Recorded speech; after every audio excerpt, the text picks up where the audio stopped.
I would put maybe 10% of my focus in making sure the product is good, but it has to be good, but it doesn't have to be perfect. Whereas if something has to be perfect, it's the marketing, because the business success is going to depend not on the product, but on the quality of the marketing. Whoever runs the business or owns the business, the goal should be to do zero work. And it's like a moving target. You'll never get there, right? It means that you delegate it, that you hire additional people. With good copywriting, you can pretty much sell a product that doesn't exist. Whereas if the copywriting is not good, you could have the best product in the world and it still wouldn't convert. You know, all those social media followers are great, but an email subscriber still to this day is 10 times more valuable than a social media follower. Today, I have an amazing episode with the founder of iPhone Photography School, which is an online business selling courses, and currently they are at a run rate of 20 million this year. This conversation with Emīl, the founder, is amazing. It's full of nuggets for business. It's exactly how much they spend on ads, how they make the money, how he thinks about creating winning offers, so that if you're thinking on starting your own course business, so you can know exact steps you can do and learn from a guy who actually has hundreds of thousands of clients online. So right now, let's go to the episode and have a blast. Hey, Emīl. Hey. So how big is your iPhone photography school business? Well, we're hoping to reach, actually we're on track to reach 20 million in sales this year.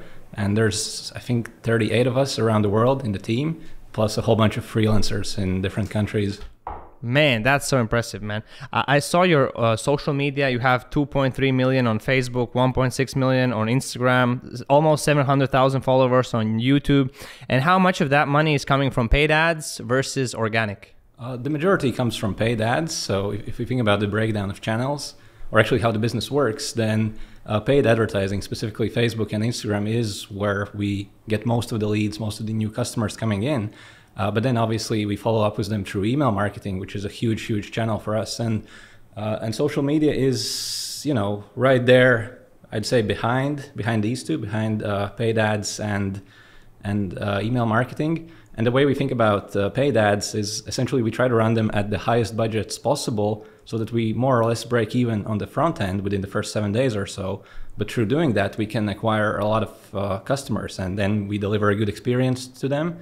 And essentially that's how we build a customer list. And then the next time we do a promo, you know, it's expensive to acquire a customer, but it's very cheap to send an email. And that's where we actually make the profit. That's where we make money for salaries and everything else. So we try to run this big machine at near break even, reach as many people as possible, and then sell on the back end. Quick feedback from myself now going through your funnels and your website. Your pages and the experience looks amazing. I just love it. Thank you. It's an ongoing process and always a struggle too. I'll be honest with you. Like, we go crazy on the details, on the experience, on the copy, especially the copy. And that's one of the critical things for conversion-based businesses online is the copywriting, right? How you present an offer makes all the difference. And with good copywriting, you can pretty much sell a product that doesn't exist. Whereas if the copywriting is not good, you could have the best product in the world and it still wouldn't convert. And in a business like this, where the margins are relatively tight, because all the money goes to Facebook, for example, it's critical that we squeeze as much money per visitor as possible. And good copy, and also good design, good UX, but mostly good copy is how we make that happen.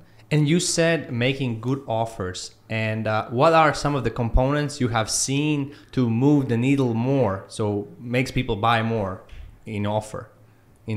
I mean, they need to want what it is that you're selling. And, I think a typical beginner mistake would be to think of hey, my offer is an online course, or my offer is a course about iPhone photography.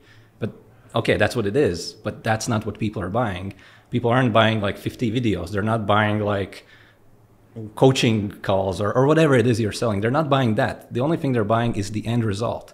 And the result is how their life is going to be different and better after they've consumed your product. So on our sales pages, we don't really talk about the videos or video topics or what's covered in the course.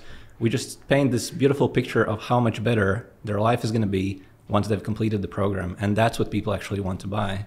Amazing. And also you do bonuses. Have you seen a benefit in adding bonuses?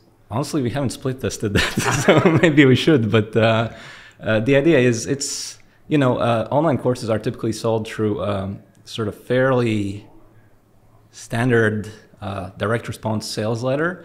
And when I say fairly standard, it's fairly standard in sort of the old school marketing world.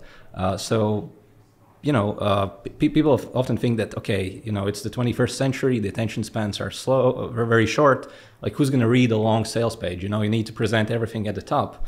But we've actually have tested that. And at least for our business, for an online course, to actually sell it effectively, you need to tell a story. So you sell it through a story. And essentially the story arc usually goes like this, where you have an intriguing, attention-grabbing headline. The first lines of the copy are such that you pretty much effortlessly start reading. For example, our page says, "Apple won't tell you this, : and like, how do you not continue reading after that, right? And then essentially, you either present a problem, which is the pain points or the frustrations the customers are experiencing, or you present an opportunity of how much better their life could be, and then your kind of course or your product comes as a solution to that. Then typically, once the price is revealed and everything, then you start adding a bunch of bonuses on top of it. It's not a structure we invented. That's how most online courses are sold. And I think it's like in a certain marketing industry, which is the direct response marketing, that is actually the standard practice. Yeah, and I also like what Russell Brunson said. He said he has this idea of the value stacking, which for sure you have heard. He was like, I know it's cheesy or sleazy, but people just buy more when they see these value stacks, right? I think they do. And I mean, a lot of this comes down to certain persuasion or influence techniques. One thing we always do is, and again, you could say that this is sleazy, but it just works, is we anchor, like before we introduce the price, we compare it to something of a higher value. For example, our sales page will generally say, you've already spent €1,000 on your iPhone. And then we planned the €1,000 number, and then the course price is revealed, which is like 49, and that seems very small in comparison because the previous number in their head was 1,000. And there are numerous psychological studies that would support this sort of conclusion, and we try to use that in our sales pages. Another one is social proof. If you have a lot of customers or a lot of followers, make sure to mention that on the sales page, and so on. But there are a lot of these techniques that help people make the buying decision. And yes, your goal as the marketer should be to get as many people who are kind of on the fence to jump over that fence. And I think it's perfectly ethical as long as you do your best to also deliver a good product. Amazing. I love how you said that. And what is like one thing that came to mind when I was thinking about what we're going to talk about was, let's say I'm a new person who made a new course. And that's what many people do. They make a course, and then the problem is how to sell it. Right. And what would you do if you don't have your iPhone photography school, but you made a new course? How would you start promoting it and selling it? What would you do? Like, what would you be your... Well, first and foremost, I would do everything I could to learn marketing, whether it's from, NJ Media or resources elsewhere, but it's all about marketing, a business like an online course, but really any new business. Like, the number one problem is getting those sales, getting those customers. So I would put maybe 10% of my focus in making sure the product is good, but it has to be good, but it doesn't have to be perfect. Whereas if something has to be perfect, it's the marketing, at least initially, because the business success is going to depend not on the product, but on the quality of the marketing. And it's a strange thing to kind of say, but that's really how it is. And so number one, I would do everything I could to improve my marketing. And I'd focus on two things. One would be the conversion rate, so making sure that the page converts well, and that's essentially learning copywriting, making sure that what you're offering is something that people are actually interested in buying because they want that positive end result. And then you have to make sure that you present that story in a compelling way. And then the other thing would be getting traffic, right? And there are several ways to do this, but all of them become easier if the conversion rate is high. So the most important number is the conversion rate. But essentially, if I had some money, like let's say, if I was ready to invest a little bit of money in experimenting with ads, I would definitely do that. If I was literally starting with $100 in the bank account, which is actually how I started, then I would have to grow the traffic organically somehow. And I think today the easiest platforms to do that are the short form videos, specifically TikToks and Reels. We see a lot of success with Reels organically. we also see a lot of success with TikToks, but those people don't really buy for some reason. So I think it's because they're so much younger.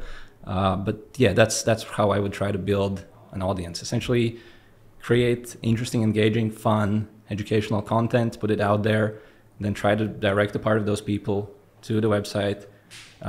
Try to build a mailing list in the process, because all those social media followers are great, but an email subscriber still to this day is 10 times more valuable than a social media follower. And I know it sounds crazy. I know nobody thinks they read emails, and yet that email subscriber will always be 10 times more valuable to this day. How many subscribers do you have? I don't know the number on top of my head, but it's probably around 400,000, maybe slightly more. And actually I think about half of those are paying customers. So the interesting thing about our funnel is that essentially our funnel is the simplest funnel in the world. And if you read a marketing book, they will often say, oh, don't try to marry on the first date. You need to warm people up, build a relationship. We build the whole business on a quick video, between 30 and 90 seconds, pointing to a sales page. You either buy or you don't. And one thing that we do have, however, is that the first step in the buying process is a simple pop-up that says, where should we send you the course? And that's how we get leads. So about half, or actually these days it's more like 60% of the people who enter their email also complete checkout. But the other 40% who change their mind, they still become leads. I loved it. I went through it. I was like, I click on the button to buy. It's like a big button. I click on it. It's like, where should I send the course? I was like, okay, I'm going to write the email. And then it's like, yeah, exactly. I loved how you did it. And so let me get it straight. So if I was starting out and try to sell my course, first thing I do, learn marketing. Second thing I do, think about my offer. So the dream outcome, the copy, everything. The third thing, I need to get traffic, which is organic and paid. Right. If you have money, probably paid is quicker. Yeah. If don't, organic. And then what would be the price you would think about? Your first course. I mean, it depends on the industry, really. Okay. By the way, we forgot to mention affiliates. I think if you're starting out with no money, but with a lot of energy, getting affiliate partnerships is another relatively simple way to actually kickstart a business. So that's one to add. But if it's a hobby industry, and iPhone photography is a hobby, learning guitar would be a hobby, something that people do for fun, I would price it probably somewhere in the $49 to $99 range. We were at $99 for a long time, but recently we actually started testing the price, and we found that we could actually make more money at $49 for iPhone Photo Academy. Not 99. No, 49. Wow. And that's despite the inflation and 49 being essentially nothing in the US still. Somehow the math just adds up for us there. It's really an impulse buy, right? Mm-hmm. Whereas if it's like B2B, and let's say the offer is more like, okay, implement this business strategy, and that's going to grow your business significantly, and you're going to make a big return, I would think probably $1,000 or perhaps even higher, depends on the industry. Would you run direct traffic to that page? No, because that's a great question, by the way. So the reason why this approach that we have, which is direct traffic ran to a sales page without much of a funnel in between, the reason it works so well for us, I think, is because that price is so low. Because at such a low price point, the advertising platforms, they get so much data, so they can optimize those ads really, really quickly. Whereas because the campaign is optimized for conversions, and essentially if you think about what that ad platform is, it's an AI model that uses those conversions as data for, hey, optimize for this, find me more people like this.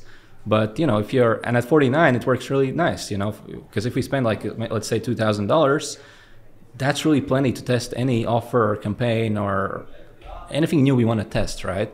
Whereas if you have like $1,000 product, and if you optimize that for the $1,000 sales, the system, the algorithm needs a lot of conversions, right? So how much money are you going to have to spend on that?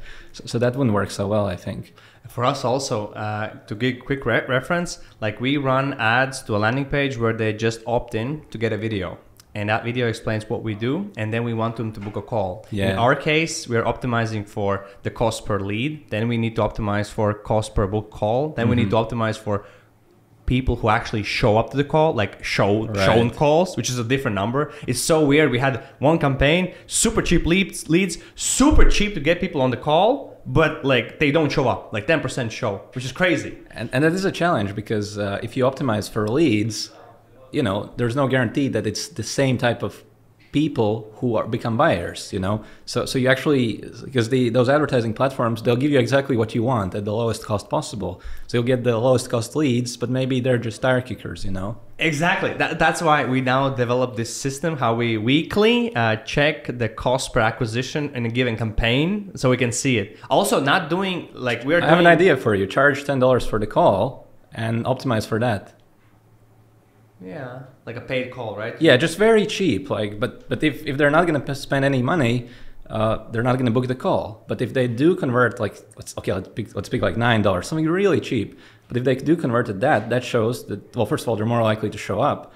But also, you're going to be feeding the Facebook algorithm data about people who are actually willing to take their credit card out and actually buy something. Yeah, and it's cheap, yes, but still, it's going to be, those leads are going to be much more likely to then convert to your more expensive offers. What would you aim to get your CPA in the Facebook? Like, how much would we be willing to pay for this €9? What would be the target for you? I mean, it depends on your backend and how much you're going to make of these people. I can't give you that answer, but you're going to be able to break even. No, you're going to lose money on those $9, I think, but.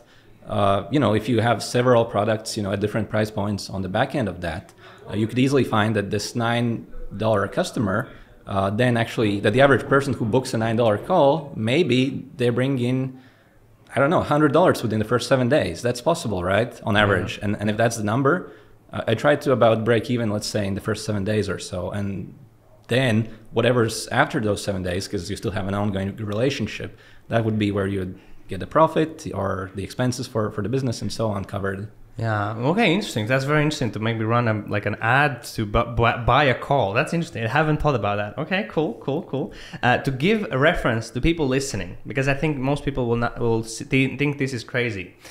We spend $20,000 a month and we get $100,000 a month, roughly, like last 3 months.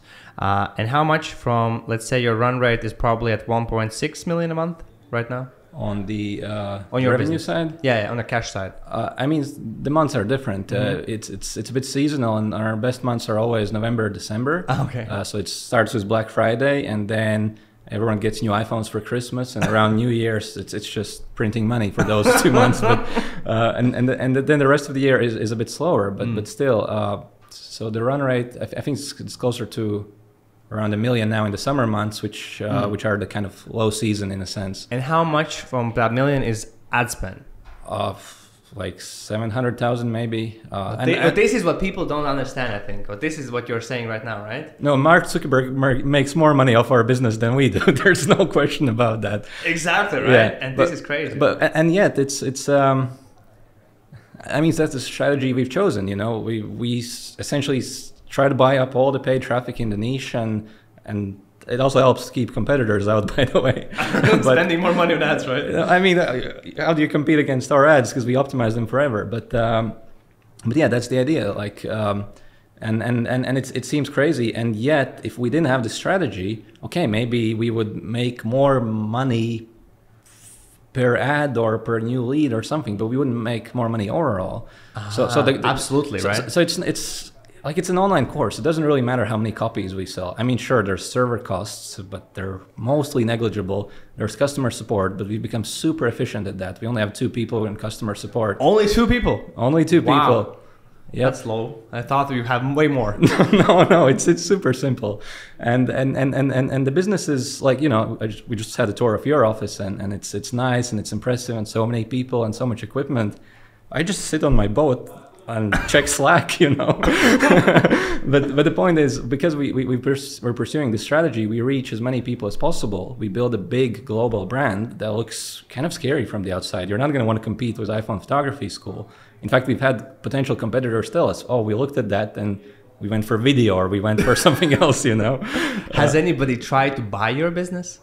I mean, there have been some offers over the years, but we haven't seriously entertained them. I think there's still a lot of room to grow, and someday, would you sell it? I wouldn't sell it today. I would sell it someday, but also the motivation for selling would be important. So one thing we're doing in parallel to the whole online course thing is we're trying to innovate was essentially new technologies to integrate AI into the curriculum, and experiment with like new ways of teaching things. Because I do think that, like the online courses as we know them, they've been growing for the last like 20 years or something, but they're probably at the peak, if not at a slight decline now in terms of where this industry as a whole is, I think. And, in the future, if you think about the AI and where this is going to take us, I think a good analogy is how in the past, like 100 years ago, everyone was working in the fields, everyone was strong and so on. And then technology comes, automates all the work, and everyone becomes kind of weak and, sitting in an office. And I think the same thing is probably going to happen to the brain, unfortunately. And really, if I think about the best learning experience 5-10 years from now, it is where you don't have to learn or take a course. Because if you think about it, the camera has a whole bunch of sensors. It knows where you are. It has different camera angles and so on. And that's today, think about things like Apple Pro Vision and where that's going to take us.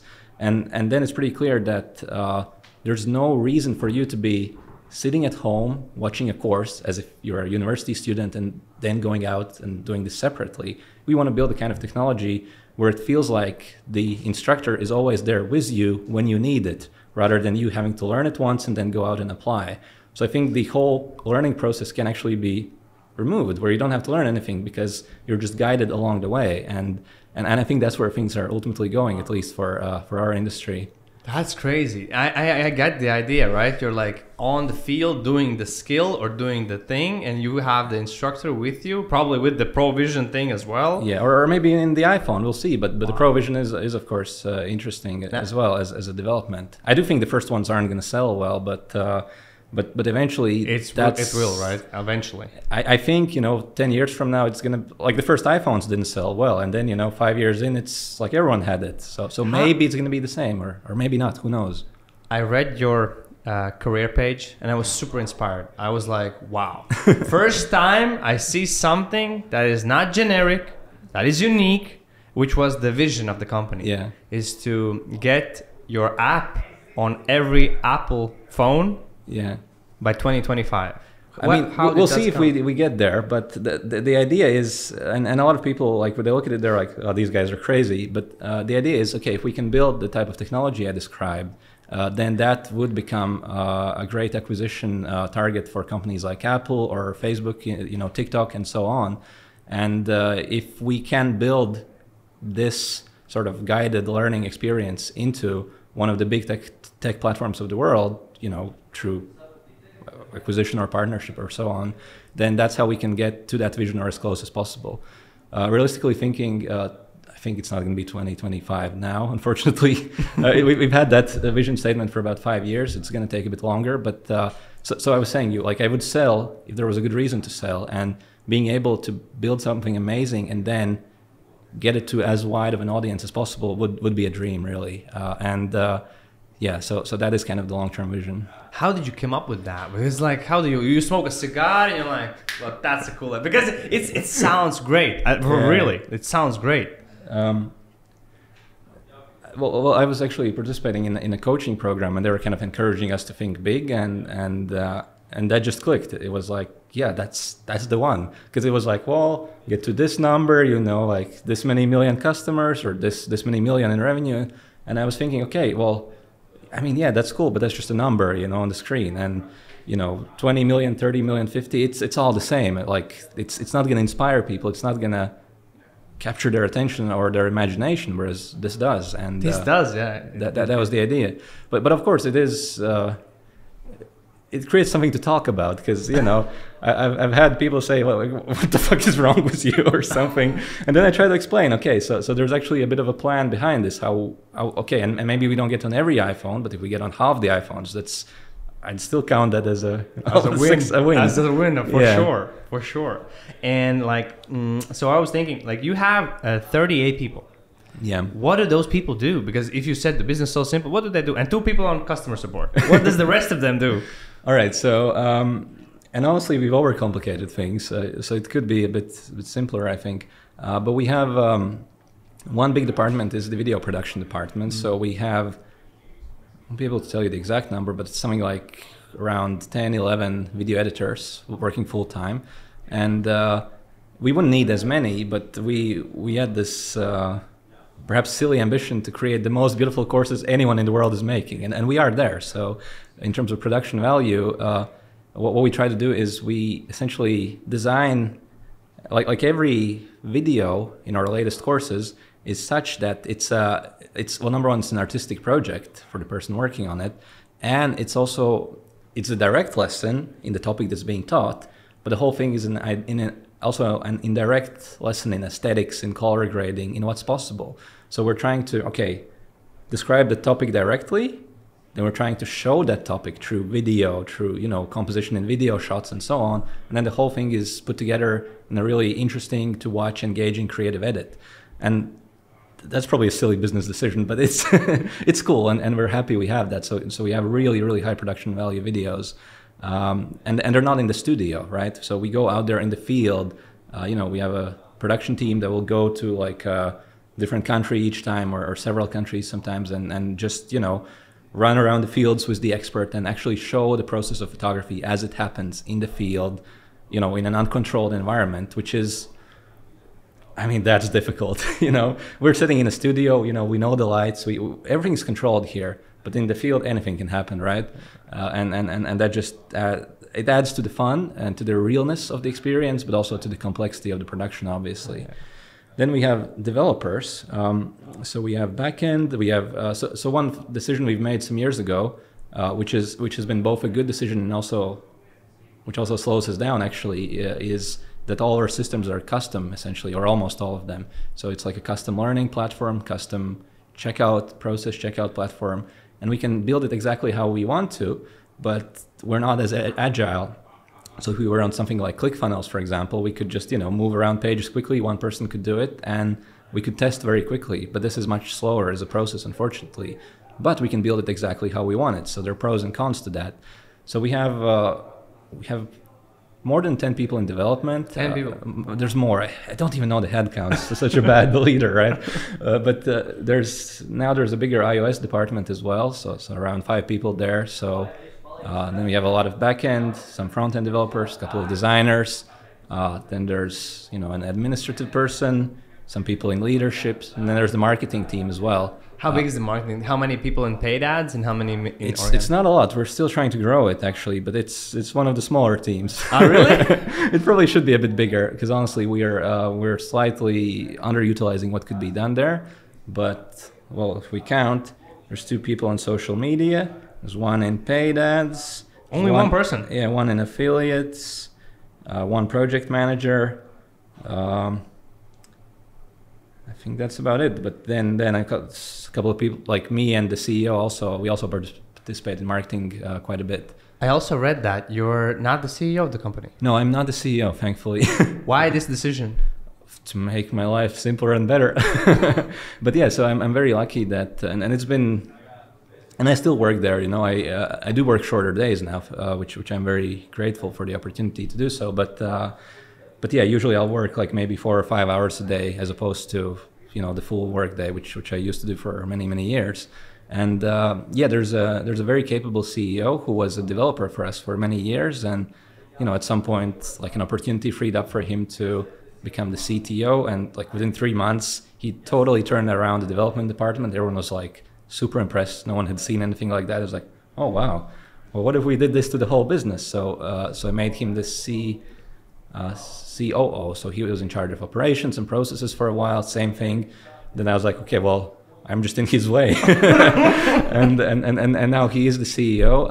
But my role is officially the creative director. So when it comes to like some nuances in let's say marketing, copywriting, or the content itself, the photography, the visuals, then those are kind of my strengths. But I essentially serve as an advisor on these topics. Marketing, copywriting, the visuals, and that's about it. And he runs the company, making sure that essentially it all runs. And yes, I also participate in process design and so on. But it's I'm very happy that for the last year or so, it's become so that everyone else does the work, and I'm just there, sort of making sure that the work happens along with the CEO. And one thing I've started doing is actually going on walking meetings. So, I have several meetings per day, and I'll just put on my AirPods and just go for a walk and have the meetings that way. And so that's half of my work day now. Sounds great. I'm also like, man, I also could do that, but I'm probably too young in that case. You're not too young to walk around. Not about that, but like stepping out of it, right? Because, yeah, it's not easy. I think it's a great goal, and what it does for you is if you're always in the kind of day to day in the grind, you're like focused on the trees, but you don't see the forest, and. What happens is, well, this gives you more perspective. Obviously, it gives you more freedom, higher quality of life, and so on. But also, it's, at least for me personally, like if I was like tired, exhausted, I'd be like, oh, a new project. Nah, we don't want that, right? Whereas now it's like I can be more ambitious and think more clearly, because ultimately, as the kind of head of the company, the biggest either contributions or the biggest negative contributions you can create are going to be the quality of your thinking and the quality of your decisions. You can pick the wrong strategy, everyone executes it perfectly, but that was the wrong thing to do. So the best thing you can do as the person in charge of strategy is actually just make sure that strategy is sound and that the right decisions are made, and so on. And it's easier to do that if you have a bit more time to think and a bit more perspective, and if you're not just exhausted yourself. That's great. That's great feedback. Now stepping back, I guess a lot of years, and this question is a little bit like, I would like to hear what were the things you did, what the biggest things you kind of changed in the business to go from when you started to 100K a month, and then what were the biggest things you kind of changed to go from the hundreds to 1 million a month? Or was there something like, what would you say? we started running ads to get to 100K, and we improved the ads to get to 1 million. Just like that. Essentially, wow. Yeah. But that's, it wouldn't work so easy in most industries, honestly. I think we're both lucky and unlucky with the industry we're in, because we're lucky because, we were there early in a massive global growing market, right? When I started this like 10, 11 years ago, the iPhone was in its infancy, and now, everyone has iPhones, and, there's much more than 1 billion active iPhones out there in the world being used today. Billion, wow. More than 1 billion active iPhones being used today. That's a lot, right? And that's as big as the market gets. On the other hand, the depth of interest is relatively shallow, right? It's a hobby, it's an impulse purchase, and like there aren't a lot of people who would ever spend like $1,000 on their iPhone photography journey ever, right? I mean, some people would, but the vast majority wouldn't. So we're very lucky that we have this absolutely massive global market that we can just, and I still think we're only scratching the surface, because I mean, go to any tourist destination, and just look around. What are you going to see? Or go to any concert, right? What are you going to see? All you see is people taking photos and videos with their phones, right? And then count the big cameras. Maybe there's going to be 50 phones and one big camera. That's how big the market is, and yet it's not the most kind of in-depth interest, because if you are truly passionate about image capture, then you get into the big cameras, the lenses, and all the expensive equipment. But that is such a small industry compared to the smartphone photography, and it's getting smaller and smaller each year, whereas this mobile photography is growing. But the reason I'm saying this is that it was possible for us to just kind of scale this with ads so easily. I don't think this would work as well in other industries that are smaller. I think the way to kind of go through these growth steps would be to add more and more depth to the offering. So maybe you'd have like the front-end course, which would be cheaper, maybe $49 or $99. Maybe there would be like the in-depth course for, I don't know, $500. Then maybe there's like a team of coaches, and it's like I don't know, $1,000 a month ongoing coaching program. Yeah. But you would try to add more and more and more depth to the funnel to essentially get as much value out of those leads as possible. So that would work in, I think, other industries where the depth of interest is deeper, or if it's some kind of return on investment type of thing, like, you know, how to grow a business, let's say. And you are going more right now with your business that's my like idea, I don't know, right, horizontally, to going to different niches like food photography, right? That one actually flopped. It flopped? It didn't Yes. work? It did not work nearly as well as we expected. So that's one of the challenges we have, that I am very hopeful about a couple of upcoming courses we have in the pipelines. For example, we're working on iPhone Video Academy now, which the team just concluded filming in the UK. So that's going to come out this October, and I think that could potentially work very well as another front-end offer. But we really only have just one front-end offer now, so it's just this one course, one sales page. That's you know, we've sold it to like close to 400,000 people. So what has been like your best business investment? I know you do coaching. You said you did coaching. Yeah, I stopped that a long time ago. You stopped it? I think there's a time and place for it. Don't get me wrong, but that time and place is probably earlier in the business journey. Best, like, I don't know, like maybe buying an iPhone. Do you also invest in buying courses that your team members ask you to buy? Not really. No, we used to do this a lot actually, and then we just. You know, we were actually very pro learning for a long time. We had this thing where it was like a learning day or a learning time, and it was like, okay, each day you're supposed to spend an hour learning and improving your skills, and we tried to really make this part of the culture, and then we'd be buying those courses and books and everything. And we still do. If someone asks for like a course or a book, and if the price is reasonable, sure, we'll buy it. Why not?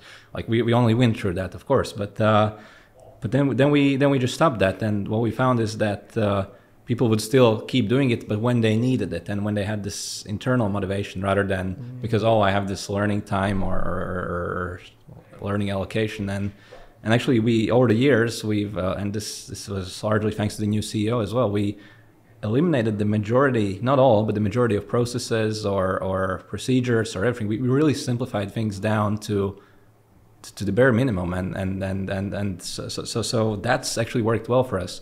You know, simple workflows, not a lot of meetings. Like we have very few meetings, not a lot of management.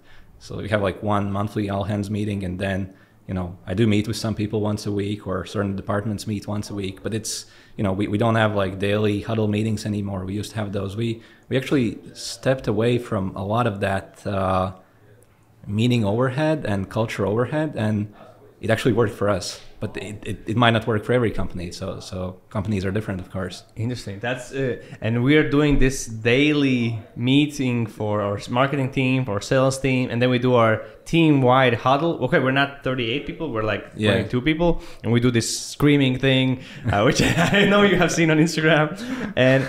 But the thing I'm thinking about when I hear this is how do you make sure that the people are actually doing the work? Right. That's the problem, right? No, you need some kind of a workflow, because if there's nothing in place, if it's just like everyone go do their work whenever, whatever, I mean, in a remote team, you know, where there's infrequent communication, like people are gonna kind of take it easy, you know. Well, they'll do something eventually, but not much, not very fast, right? That is the natural human tendency. Of course it is, right? Well, one thing we do is if someone is like genuinely lazy, or if they really don't want to do the work, like, well, we let them go. But that still leaves most people who would still kind of take it easy if given the option to do that. And then it's important to have some kind of a workflow or some kind of deadline, essentially. And, you know, the systems are different in the different departments and so on. But, you know, for video editing, for example, we just have a formula that based on the video length, it'll calculate how much time is given to edit that video. And that's it. You know, you have this many days, that's the deadline.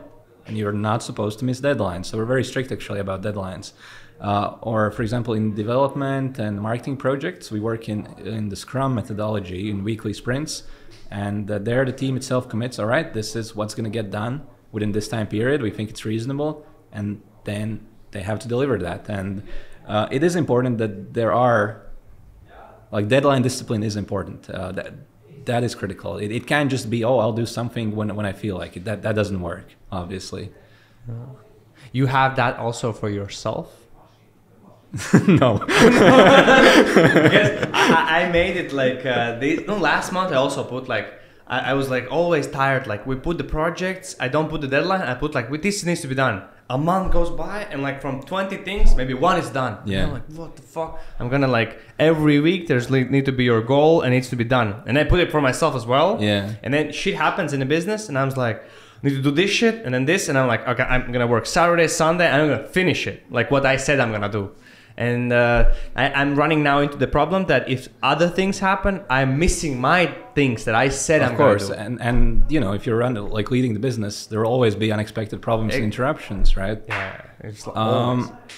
I'd advise you to be careful because this can eventually lead to burnout. Of course, I hope it doesn't happen to you, but it happens to most people who approach things the way you described. It really does, so I would be careful. And like the next thing is, okay, you have this method of keeping deadlines like precise, doing it, that's great. And how do you kind of think what things I should work on?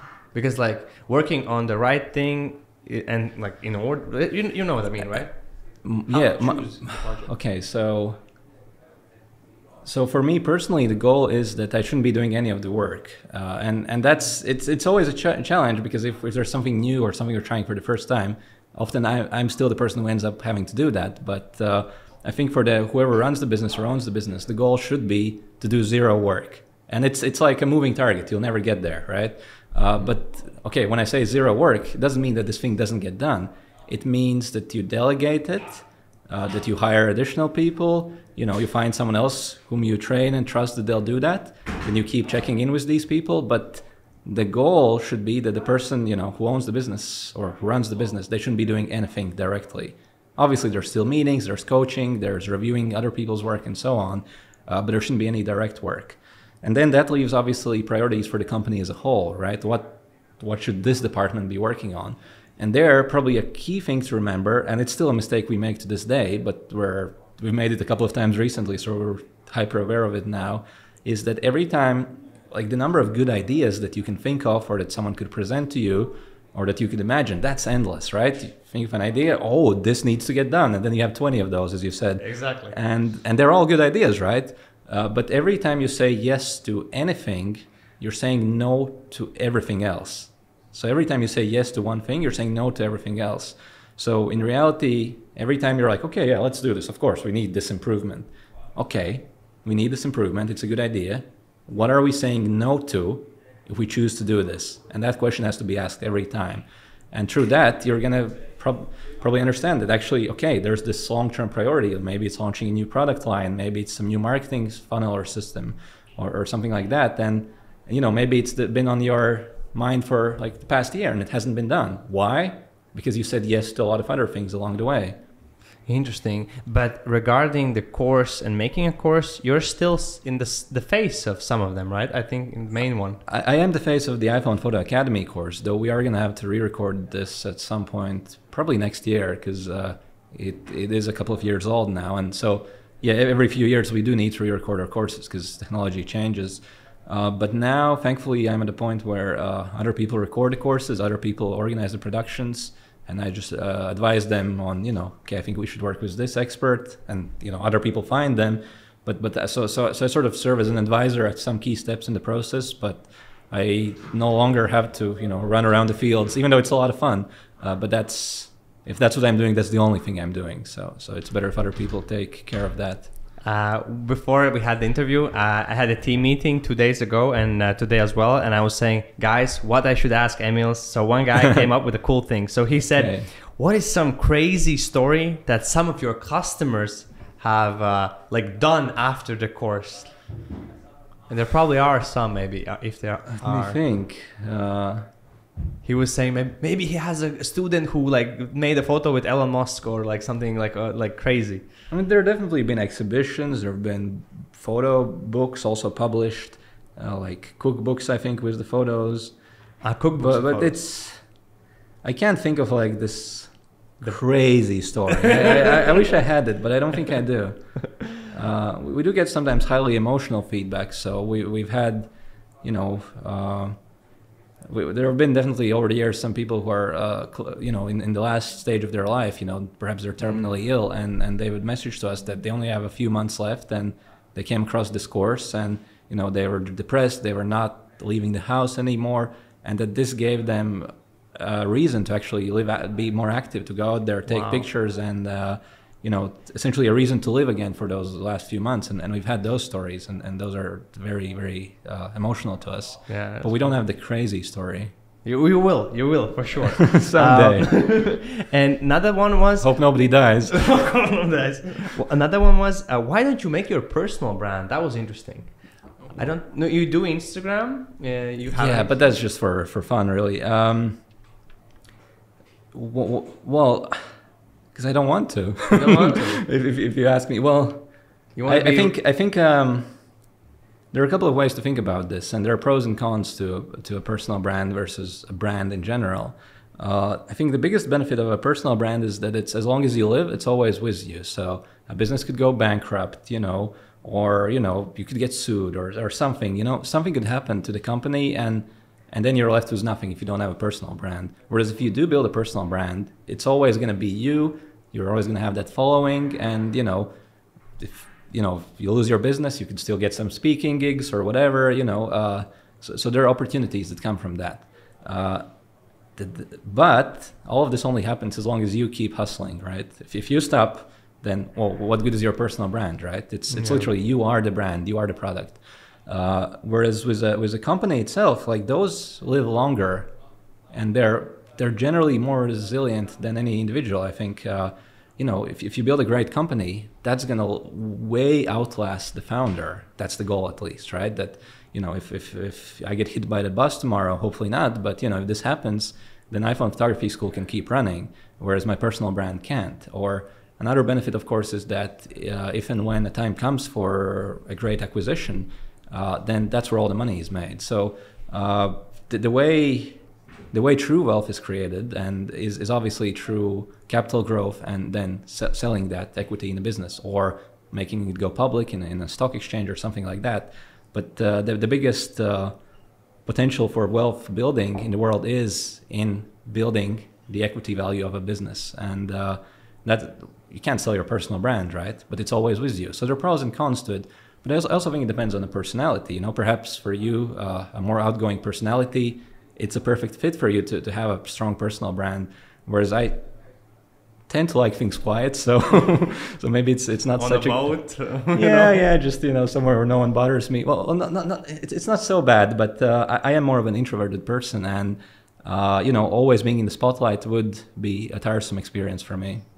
Now we have some really good ones, and this one came from Cynthia in our team. She made me to ask you this: how do you deal with complaints? I know you have a few, probably, because you have a great rating in the company. How do you deal with complaints, and how many people use the money back guarantee? Okay, so the money back guarantee is used by typically around 4 to 5% of people. I think depends on the product, and that's just that. As long as the conversion rate is increased, and honestly we haven't tested it, but as long as the conversion rate increases by more than that, then it's fine. It's just maybe if we sell 10% more courses and then 5% is lost on this, why not? And we also don't want people with bad taste in their mouth. They change their mind or they don't like it for whatever reason, then of course they should get their money back. It's good for them, good for us, right? No bad feelings created. As for the complaints, it depends. Like sometimes, first of all, I don't deal with them personally, which helps, right? I remember when I was starting out, I would take them very personally, and I would write these long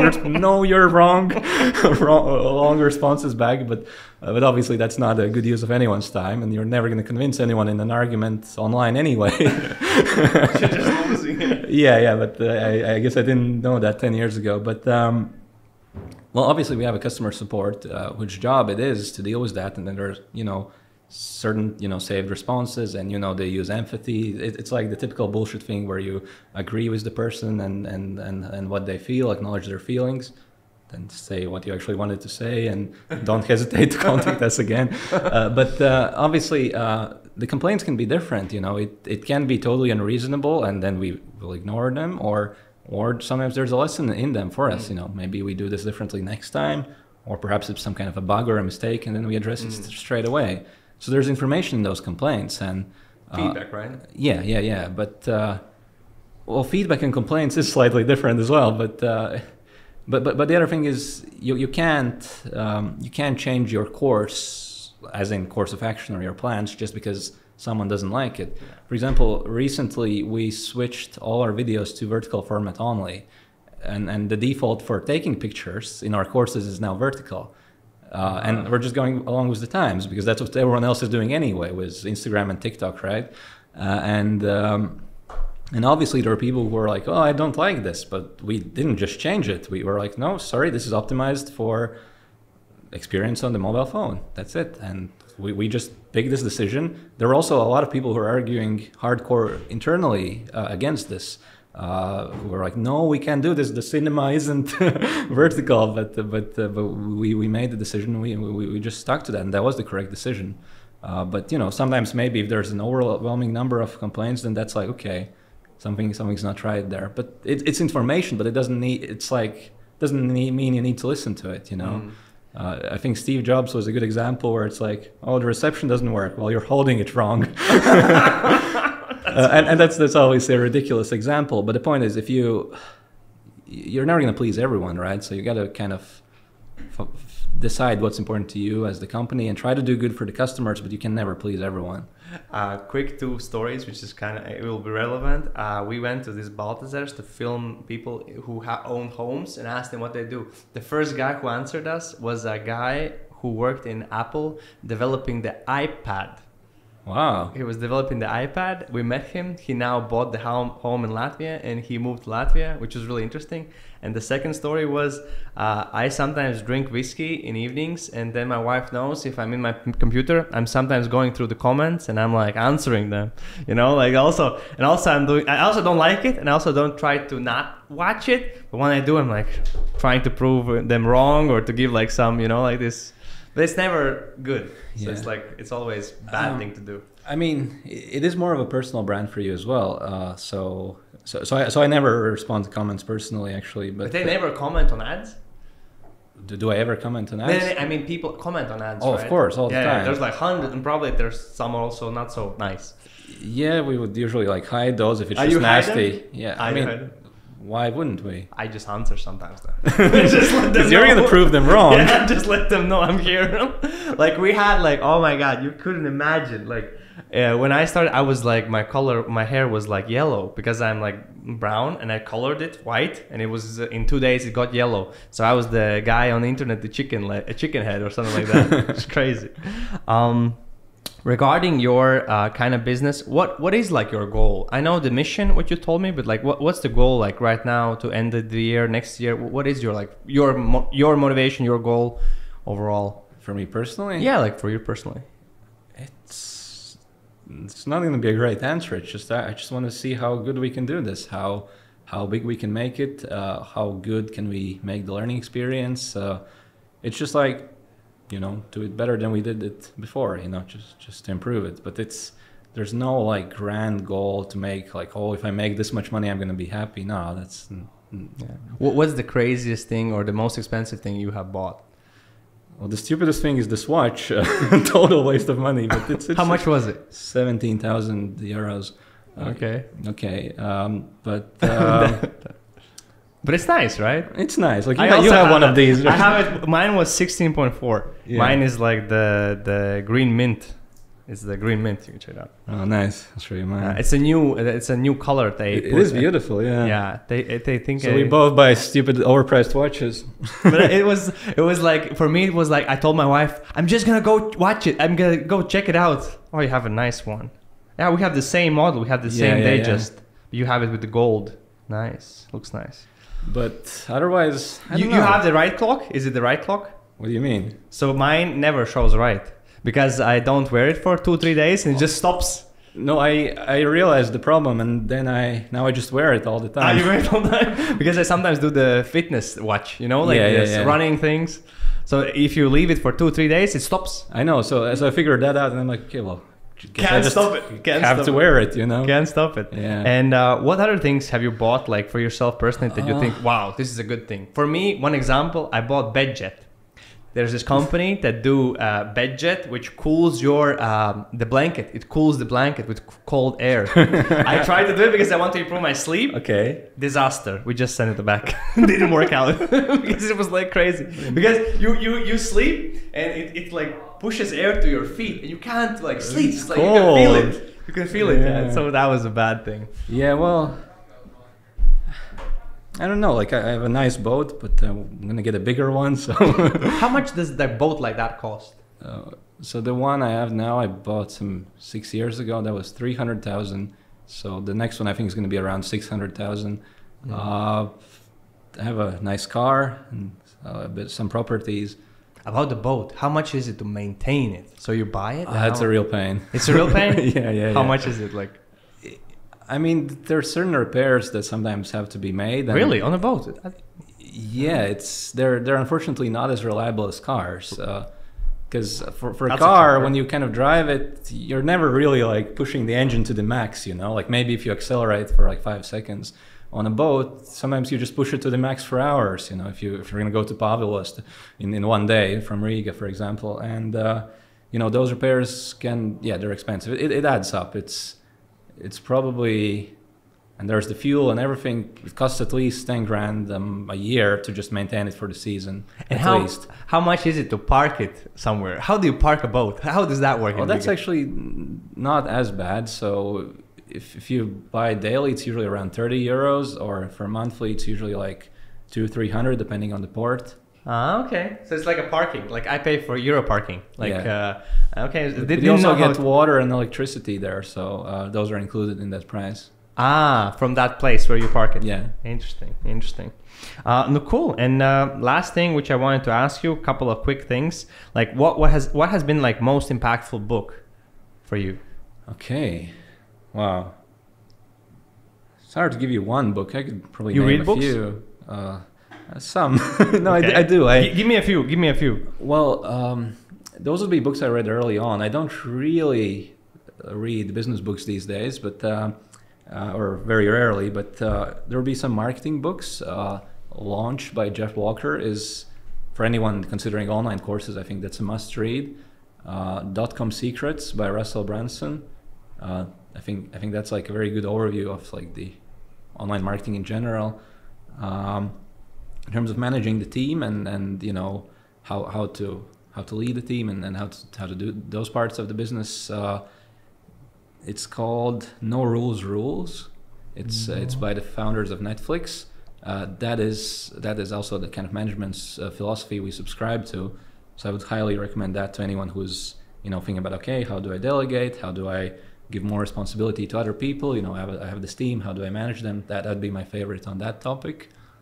There's definitely other books. There are a lot of books that kind of maybe shaped my overall outlook on life. The books by Nassim Taleb are very interesting, especially the first one's Fooled by Randomness, the Black Swan, also Anti-Fragile. But with each of his books, I think he got less smart over the years. At least that's how I feel. But those have been huge in shaping my understanding of the world.